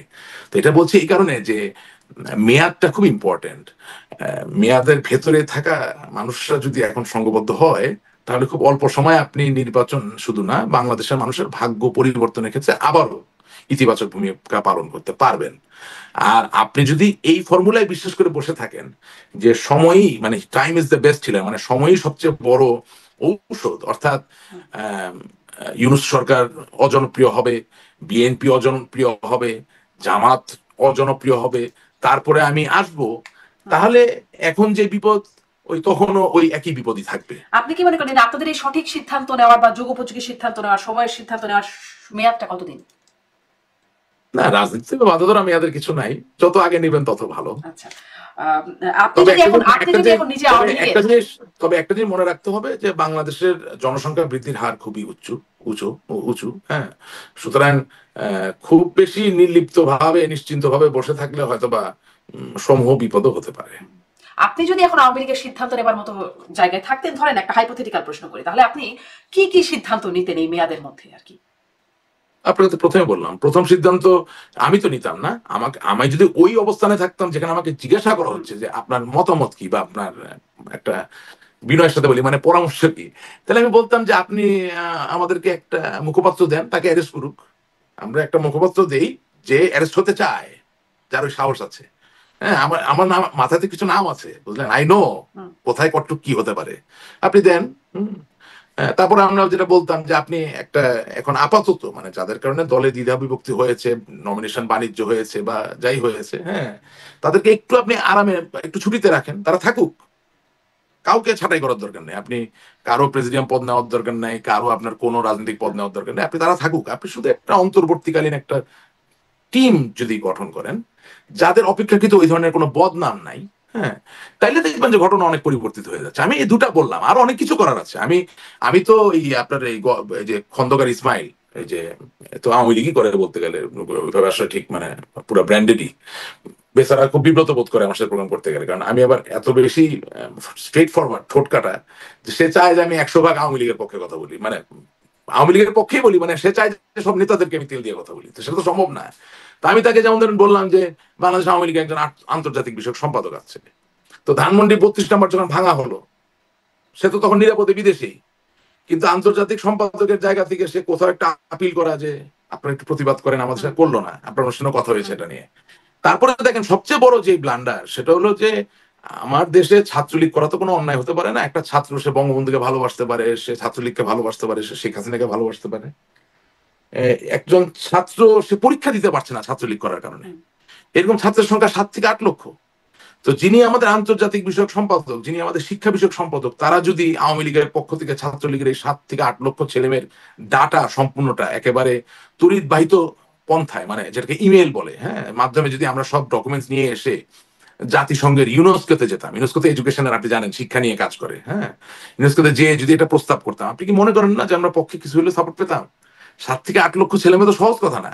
সারা পৃথিবী যেখানে চাচ্ছে জঙ্গিবাদ সন্ত্রাসবাদের বিরুদ্ধে কাজ করতে, সেখানে আপনি একটা রেগুলার ফুল টাইম স্টুডেন্টকে যদি লেখাপড়া করতে না দেন, পরীক্ষা না দিতে দেন, তাহলে সে সন্ত্রাসী না হয়ে কি করবে? সে মৌলবাদী না হয়ে কি করবে?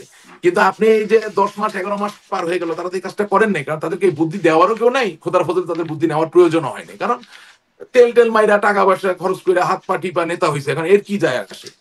বুঝলেন না? এটাই বাস্তবতা। কিন্তু সৃজনশীল আহ, চিন্তা করার বা সৃজনশীল কাজ করার অনেক সুযোগ রয়ে গেছে, এবং আপনি আজকের দুনিয়া 7 থেকে 8 লক্ষ লোক কম মনে করেন না। পৃথিবীতে মানবিক মানুষের সংখ্যা কম না, প্রচুর। এমনকি মার্কিন যুক্তরাষ্ট্রে যে সকল সিনেটর বা কংগ্রেসম্যানরা প্রতিনিয়ত আপনার শিক্ষা মানবতা নিয়ে কাজ করেন, তাদের কাছেও যদি আমরা যেতে পারতাম এই ডেটাগুলা নিয়ে, এই ডেটা তো মিথ্যা না, তারা কি আপনার পক্ষে হলে একটা কথা তুলতো না? আপনি মনে করেন সেনজেন সেনজেন আপনি মনে করছেন এখন সেদিকে কিছুটা কাজ করা উচিত? দেখা যাক। সেদিকে কেন? আমি আপনাকে অনেকগুলো কথা বললাম, আমি সেদিকে কথা বললাম, আমি তো বললাম মুখপাত্র প্রয়োজন, আমি বললাম যে অনেকগুলো কথাই বলেছেন। সাংগঠনিক জায়গায়, হ্যাঁ, এতে এরকম অনেক কিছু করা যায়। কিন্তু আপনি আমাকে সিদ্ধান্ত নেওয়ার কথা বলেন। I want to be humble, I want to help, I want to participate. আপনি যা ভাবছেন না আমি সেটা ভাবতে চাই, আমি যেটা ভাবছি না আপনার সেই ভাবনা আমি শুনতে চাই।